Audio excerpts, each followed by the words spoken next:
Estamos de vuelta con Carlos Casas, jefe de Departamento de Economía de la Universidad del Pacífico y ex viceministro de Economía, para que nos cuente qué es lo que sucede con la ejecución de los presupuestos de los ministerios. Hola Carlos, gracias por venir. ¿Qué tal? ¿Cómo estás? Gracias por la invitación. Estaba revisando cómo va, estamos a 2 meses de terminar el año y estaba revisando cómo va la ejecución presupuestal y algunos ministerios realmente están en una situación preocupante. Por ejemplo, Defensa o Interior, que son dos ministerios que manejan un presupuesto importante de inversión pública, no llegan ni siquiera al 30% de ejecución de su presupuesto. ¿Qué es lo que está pasando? Mira, hay dos cosas. En primer lugar, lo que tenemos es un problema en cuanto a la calidad de los operadores del sistema de compras. Cuando hay que hacer un proceso de compras, esto implica tener un expediente técnico, tener un estudio de mercado que te dé los precios, y hay una serie de pasos que tener. Sin embargo, lo que se observa generalmente es que los operadores, los que se encargan de hacer las licitaciones, a veces no conocen o el expediente técnico no está bien hecho, o en general la información con la que cuenta está desactualizada. Por ejemplo, pongamos el caso del Ministerio del Interior. Se quiso construir, hay proyectos para hacer comisarías. Un montón de proyectos de comisarías que no se han hecho a lo largo de todo el país. Y probablemente esos proyectos tienen 3 años de antigüedad, sino que no se han venido haciendo. Entonces, ¿qué pasa? Cuando hoy día queremos hacer la licitación, hay que actualizar los precios porque los materiales de construcción han ido subiendo, hay que actualizar todos esos precios, toda esa información. Entonces, cuando sale la licitación, y si tú lo pones con precio de hace 3 meses, de hace 3 años, obviamente ningún contratista se va a interesar en participar. Claro. Y aparte, ese es un tema. Y por otro lado, tenemos que los procesos son demasiado largos. Por eso se demora 3 años. Exacto, por eso se termina demorando 3 años. Pero ¿qué ocurre ahora? Si están desactualizados los precios y nadie se presenta a una licitación, se declara desierta y hay que empezar nuevamente el proceso. Con lo cual se sigue dilatando el proceso. Y por otro lado, desde que se inicia una convocatoria para hacer la compra hasta el final, también son demasiados pasos y demasiados requisitos que te piden. Entonces, eso en general, uno, desincentiva a que muchos contratistas hagan negocios con el Estado.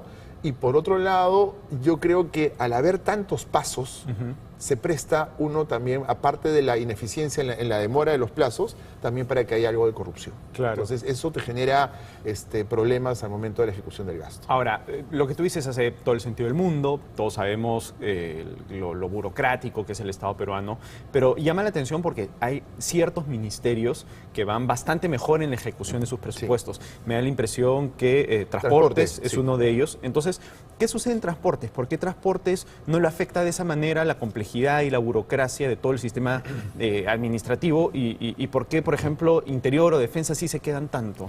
Porque Transportes, su labor es hacer inversión.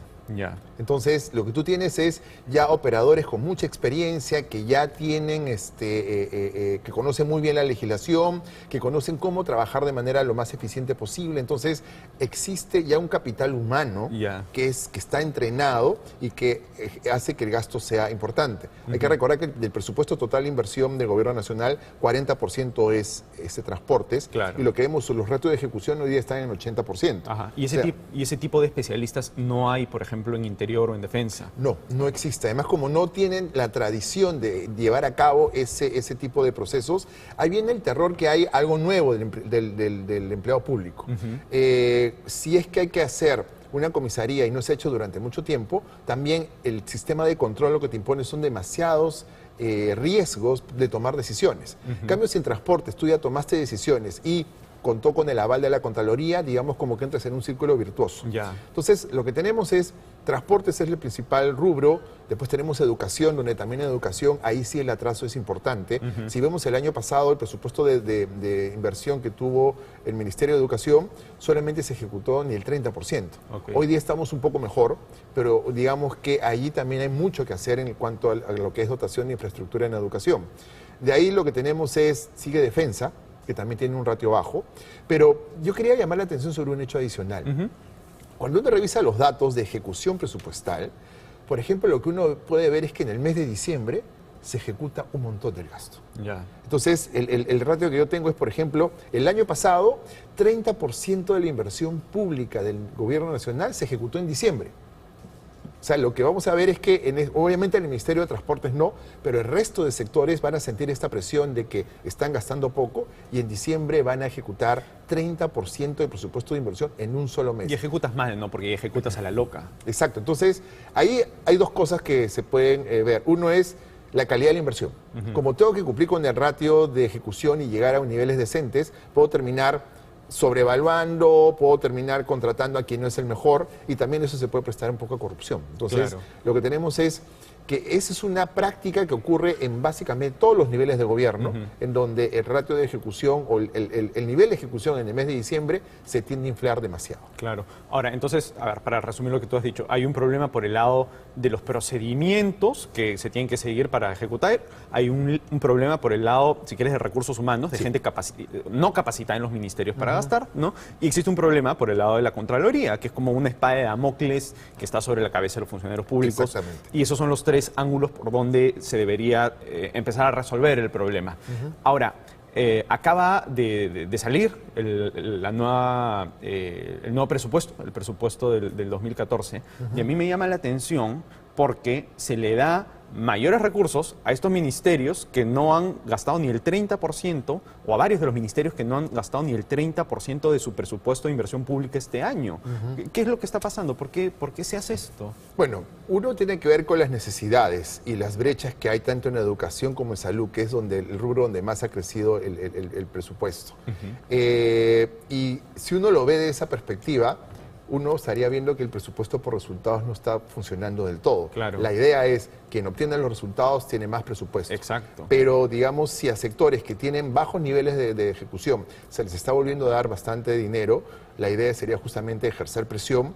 Pero ahí como que hay una trampa, ¿no? Porque cortarle, desde el punto de vista político, cortarle presupuesto a salud o a educación, que son dos rubros tan sensibles para la población y donde hay tantas promesas políticas, pero que no son eficientes en la ejecución del gasto, puede ser contraproducente. Entonces, yo creo que se cae en esta trampa en donde, por un lado, se promueve lo que es presupuesto por resultados, pero por otro lado se sigue premiando a aquel sector que no es tan eficiente gastando, pero también porque hay necesidades desde el punto de vista de la población. Claro, y yo entiendo que, por ejemplo, igual se asignen mayores recursos a educación, igual más recursos a salud, porque bueno, uno esperaría que el próximo año ya se hagan bien las cosas y que esos recursos felizmente fuesen bien usados. Pero me llama la atención, por ejemplo, defensa, ¿no? Seguimos invirtiendo en defensa exterior, que realmente no es pues una gran preocupación nacional. O sea, los problemas de seguridad en el Perú son más de seguridad interna, ¿no? Pero se le da más dinero a defensa que no llega a ejecutar ni el 30% de su presupuesto. Eso es un poco escandaloso, ¿no? Claro, hay brechas en lo que es defensa, es cierto, pero como tú dices, el tema de seguridad interna es el tema más importante.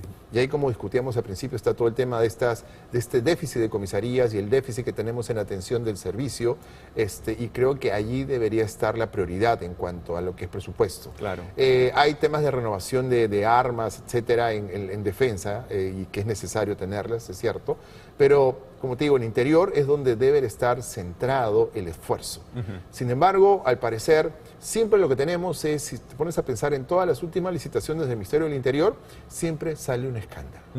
Con lo cual, el que viene nuevamente tiene que empezar de cero, porque claro, si lo anterior generó un escándalo de corrupción, entonces hay que hacer las cosas mejor y al final termina aprendiendo a la persona, tratando de salvarse los controles que puede ejercer la Contraloría y al final todo termina dilatándose. Entonces lo que tenemos es, no hay patrulleros, no tienes comisarías y por otro lado, en interior no solo el tema es de gasto de inversión, sino que también el tema es de gasto corriente, porque tenemos policías mal pagados, no hay un buen sistema de incentivos. Entonces, lo que hay que pensar en ese caso es verdaderamente tener un presupuesto por resultados que vaya a medir indicadores de seguridad ciudadana y que permita también dar dinero para gasto corriente. Claro.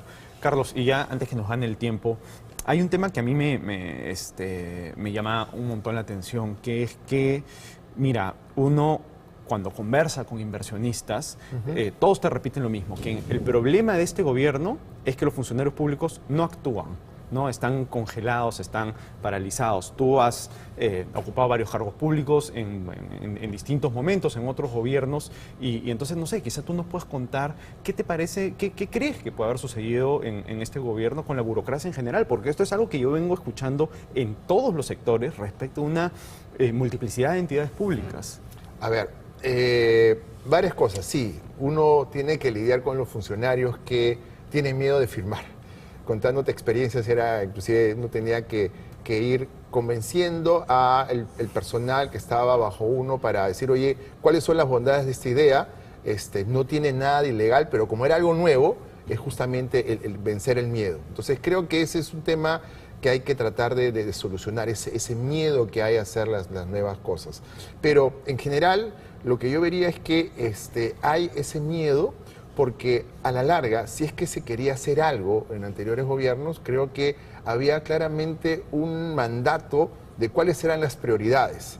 Al parecer, también he conversado con algunos funcionarios públicos, hoy día a veces como que no están tan claras las prioridades. Entonces, si uno siente que no va a tener respaldo político y encima se va a arriesgar a hacer algo nuevo, como que tiene doble miedo. Claro. ¿No? Porque me va a caer el control, pero no voy a tener tampoco respaldo político, entonces eso obviamente Claro, eso me crispa los nervios y me caigo en esta inacción. Perfecto. Muchísimas gracias, Carlos. No, de nada. Bien, vamos a una pausa y volvemos.